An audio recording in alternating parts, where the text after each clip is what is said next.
যে খবরে রিপাবলিক বাংলার সর্বপ্রথম যে খবর ব্রেক করে বিজেপির রাজ্য সভাপতি শ্রমিক ভট্টাচার্য এবং তার পাশাপাশি যারা কেন্দ্রীয় নেতৃত্ব রয়েছেন তাদের নির্দেশানুসারে এবার রাজ্য কমিটি ঘোষণা করা হয়েছে ৩৫ জনের কমিটি। আমাদের সঙ্গে সরাসরি এই মুহূর্তে বিজেপির রাজ্য সভাপতি শ্রমিক ভট্টাচার্য রয়েছেন। শ্রমিকবাবু, একটাই জিনিস জানতে চাইছি, ইলেকশনের আগে 2026-এর আগে টিম বিজেপি রাজ্যর যে টিম রঞ্জি ম্যাচ যারা খেলবে, কি ভেবে এটা করা হলো?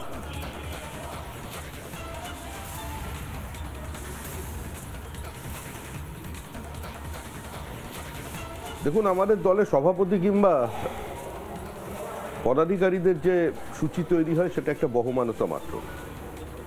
3 বছরের জন্য কমিটি তৈরি হয় এবং এখানে টিম বিজেপি কাজ করে। কোনো টিম শ্রমিক, টিম প্রেসিডেন্ট বলে কিছু হয় না।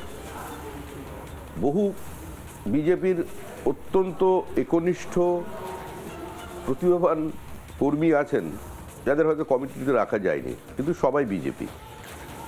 সুতরাং একটা কমিটিকে কেন্দ্র করে আমার মনে হয় না পশ্চিমবঙ্গের রাজনীতির গতিমুখ বদলাতে পারে। আমাদের দল একটা নির্দিষ্ট মতাদর্শ নির্ভর রাজনৈতিক দল এবং ওটাই আমাদের সিমেন্টিং ফ্যাক্টর। তবে একটা কথা ভেবে খুব ভালো লাগছে বা আনন্দও লাগছে, কে সন্তুষ্ট হয়েছেন কে অসন্তুষ্ট হয়েছেন এই নিয়ে বিতর্ক হচ্ছে বা তৈরি করার চেষ্টা করা হচ্ছে। তোমার আজকে মনে পড়ছে সুকুমার ব্যানার্জি, তপন শিকদারের কথা। সুকুমার বন্দ্যোপাধ্যায় আমাদের দলের প্রাক্তন রাজ্য সভাপতি ছিলেন।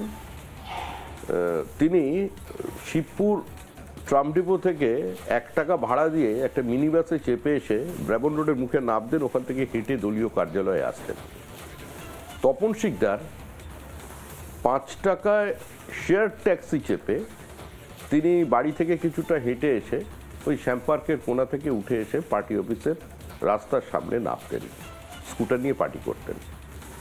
তখন তারও বিবৃতি, তারও লিখিত স্টেটমেন্ট খবরের কাগজ ছাপতো না, কিন্তু এই মানুষগুলো নিষ্ঠা সহকারে পার্টিটা করেছিলেন বলেই এবং বহু মানুষের আত্মত্যাগ ছিল বলেই, যারা কোনোদিন টিভির পর্দায়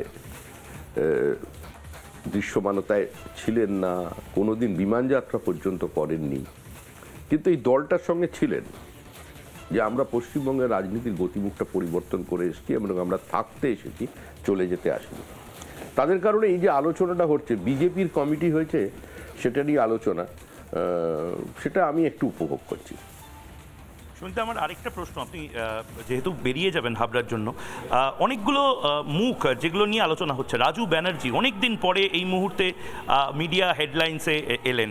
তার পাশাপাশি আলী হোসেন, সংখ্যালঘু একজন মানুষ, তাকে সংখ্যালঘু মোর্চার দায়িত্ব দেওয়া হলো। এরকম বহু নাম রয়েছে, অর্থাৎ এটা কি একটা স্পষ্ট বার্তা যে যারা যারা প্রথম দিন থেকে বিজেপিতে ছিল তাদেরকে বিজেপি এখানে প্রাইজ দেবে?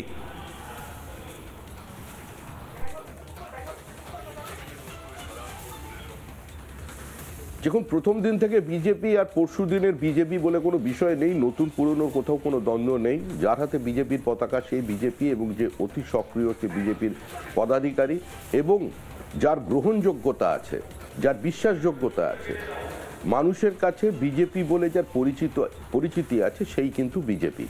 তো এখানে তো স্বাভাবিকভাবেই নতুন পুরনো দ্বন্দ্ব যারা টেনে নিয়ে আসতে চাইছেন, বা এবং বিশেষ করে সংবাদ মাধ্যম আমাকে বহু প্রশ্ন করছেন কেন প্রথম, তো রাজু ব্যানার্জি তো দীর্ঘদিন বিজেপি করছেন। তো আমাদের কলকাতা ময়দানের প্রথম ডিভিশনের ফুটবল প্লেয়ার, দীর্ঘদিন বিজেপি করেছেন, অতীতে দায়িত্ব ছিলেন, নির্বাচনে লড়েছেন, 2004 সালের বিধানসভার প্রার্থী ছিলেন কামারহাটি থেকে, তো সে দলে আছে। আলী হোসেন, তাকে নতুন করে বিজেপি বলে পরিচিত করে দেওয়ার কোনো প্রশ্ন নেই। মনোজ টিগ্গা বিপরীত পরিস্থিতি থেকে প্রথম দিন থেকে পার্টি করছেন। নতুনও অনেকে এসছেন আমাদের দলে এসেছেন, দুবার জিতেছেন আমাদের সৌমিত্র খাঁ, তাকে দলে জায়গা করে দেওয়া হয়েছে। তো ফলে যারা দৈনন্দিন কাজের মধ্যে ছিলেন, সংগঠন এবং মুখ সমস্ত মিলিয়ে মিশিয়ে আমরা সবাই মিলে একটা কমিটি করেছি। আমি কি সবাইকে যাদের আমি রাখতে চেয়েছিলাম, আমি কি সবাইকে রাখতে পেরেছি? সম্ভব নয়, জায়গা কম। একটা নির্দিষ্ট তালিকার মধ্যে হয়েছে, আর আমার দলের একটা নির্দিষ্ট গঠনতন্ত্র আছে। কমিটি তৈরি করার ক্ষেত্রেও এটা একটা সর্বসম্মতভাবে অনেক মানুষের অংশগ্রহণে অনেক তৈরি হয়েছে। আমার মনে হয় এটা খুব একটা বড় ব্যাপার নয়। সবাইয়ের লক্ষ্য একটাই যে 2026-এর নির্বাচন তৃণমূলের বিসর্জন, এটাই আমাদের লক্ষ্য। এবং এটাই পশ্চিমবঙ্গের নির্বাচনে আমরা যত বিতর্কই করি না কেন, আজকে পশ্চিমবঙ্গে বসবাসকারী মুক্তমনা মানুষদের জন্য এটাই শেষ নির্বাচন। বেশ, যেভাবে র্যাডিকালাইজেশন বেড়েছে, যেভাবে আমাদের সমস্ত ডেমোগ্রাফিক চেঞ্জ হয়ে গেছে বিভিন্ন সীমান্তবর্তী জেলায়, এবং সর্বোপরি কলকাতারও চেহারা যেটা দেখা যাচ্ছে, তাতে 1946 সালের পরিস্থিতিতে তৃণমূল কংগ্রেস সরকার পশ্চিমবঙ্গকে ফিরিয়ে দিয়েছে। এর বাইরে মানুষকে বেরোতে হবে, এক। দুই হচ্ছে, আজকে পশ্চিমবঙ্গ থেকে সব কিছুরই একটা এক্সোডাস হচ্ছে, মেধা চলে যাচ্ছে, এখান থেকে পুঁজি চলে যাচ্ছে, শিল্পপতিরা মুখ্যমন্ত্রীর পাশে দাঁড়িয়ে বিজিবিএস এর বিবৃতি দিচ্ছেন, আর তারপরেই তারা বিনিয়োগ করছেন পার্শ্ববর্তী কোনো রাজ্যে। যে কোনো বড় শিল্পপতির 9 বছরের ব্যালেন্স শিট দেখে নিন পশ্চিমবঙ্গের, একদম এটা পরিষ্কার চিত্র। একই সঙ্গে আমাদের রাজ্যের কৃষক ভিন রাজ্যে গিয়ে ধান কাটার কাজ করছে। অর্থাৎ এই সরকার কৃষক বিরোধী সরকার, এই সরকার অসংগঠিত শ্রমিকের জন্য কিছু করেনি, এই সরকার বড় কোনো বিনিয়োগ আনতে পারেনি, কর্মসংস্থানের নতুন কোনো সুযোগ সৃষ্টি করতে পারেনি। যেটা পেরেছে সেটা গোটা সমাজকে একটা খোলা বাজার বানিয়ে দিয়েছে। কার্যত আইন শৃঙ্খলা এ রাজ্যে আছে কিনা এটা নিয়ে কোনো কথা বললে মানুষ আজকে হাসছে। মানে একজন সেদিন মজা করে বলছিলেন, মানে Bengal means business and Pakistan means piece, মানে এইরকম একটা হাস্যকর অবস্থায় পশ্চিমবঙ্গ চলে গেছে। এর বাইরে আমাদের বেরিয়ে আসতে হবে। আমরা মহারাষ্ট্রের সঙ্গে একসময় শিল্পের প্রতিযোগিতায় থাকতাম, আজকে মহারাষ্ট্রের এফডিআই এফডিআই হচ্ছে 36.6 আর পশ্চিমবঙ্গে 0.6। এর বাইরে বের করে আনাটাই বিজেপির লক্ষ্য। ভারী শিল্প চাই, নতুন বিনিয়োগ চাই, কর্মসংস্থানের সুযোগ সৃষ্টি চাই, মেধার মর্যাদা চাই, এবং স্কুল শিক্ষাকে নিজস্ব ছন্দে ফেরাতে চাই। এটাই অনেক ধন্যবাদ। আবার আমি হ্যাঁ বলুন বলুন। বিজেপি বনাম তৃণমূলের নির্বাচন নয় এই নির্বাচন, এই নির্বাচন বিজেপি বনাম তৃণমূলের নির্বাচন নয়, এই নির্বাচন আম জনতা বনাম তৃণমূলের নির্বাচন, এবং এই নির্বাচনে তৃণমূল হারছে। বেশ, অনেক ধন্যবাদ।